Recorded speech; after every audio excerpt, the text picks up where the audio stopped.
2-minute book reviews, The Power of Now, Eckhart Tolle. Nothing ever happened in the past, it happened now. Nothing ever happens in the future, it happens now. Basically, tomorrow never comes. Stop worrying about it and focus on what you can control now. The Power of Now is one of the best books to teach you about the present moment, about the contents of consciousness, about understanding our own mind and our being. It teaches you about how the mind tricks us into worrying or stressing about the future or the past, when really all we need to focus on is what is happening right now. It's perfect for anyone who wants to understand themselves a bit more, unlock a more peaceful existence, lead a happier, more calm life, and not feel so stressed or worried or judgmental of things. One of my favorite quotes from the book is, if the master is not present in the house, all kinds of shady characters will take up residence there. When you inhabit your body, it will be hard for unwanted guests to enter. Basically, when we are present, the unwanted guests like suffering or addiction or distraction or self-criticism or self-loathing don't get to take up the space in your mind, and you have the ability and the freedom to think about the things that you want to,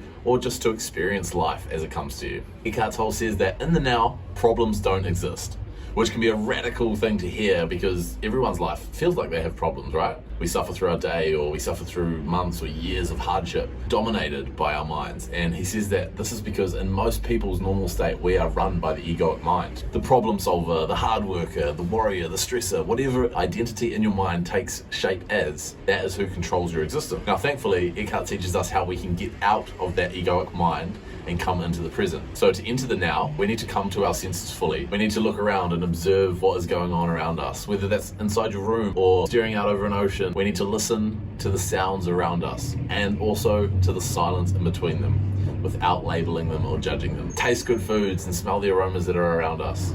That is the contents of consciousness that we can connect to. And observe the rhythm of your breath as it flows in and out of your body. That is one of the key ways to get to the present moment. Now, what I find is that you get glimpses of the present moment, this awareness, and then it disappears, and you keep trying to chase it, but really it comes to you all at once, and there is no seeking it out or trying to push for it to happen. You just have to relax into it and let the presence come to you. So I'll leave you with one of my favorite quotes from the book. Be present as the watcher of your mind, of your thoughts and emotions, as well as your reactions in various situations. Be at least as interested in your reactions as in the situation or person that causes you to react. Notice also how often your attention is in the past or the future. Don't judge or analyze what you observe. Watch the thought, feel the emotion, observe the reaction. Don't make a personal problem out of them. You will then feel something more powerful than any of those things that you observe, the still observing presence itself behind the content of your mind, the silent watcher.